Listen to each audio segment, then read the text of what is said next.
And if so, in what way?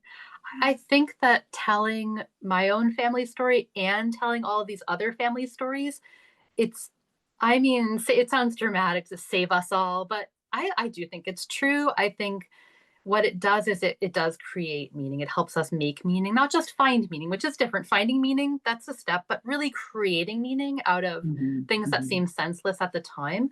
And mhm, I appreciate also that you said the people that I interviewed, the women that I interviewed, as opposed to collected their stories. Because while I said earlier I'd envisioned this initially as kind of a collection of stories, I came and now very much more see it as a collaboration.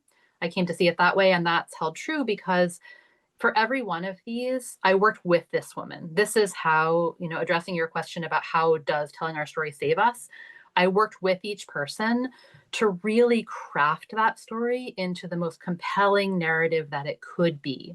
And so the foundation for most of those stories was a series of oral interviews where we would record them and transcribe them, typically 2 or 3 hours at a time, several times over the course of months to years.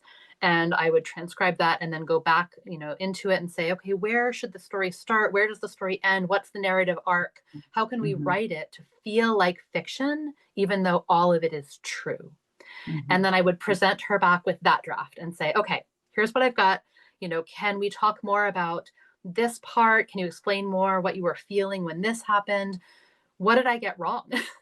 And how can we make it better? And we would go back and forth on those iterations over, for any individual chapter, several years at least.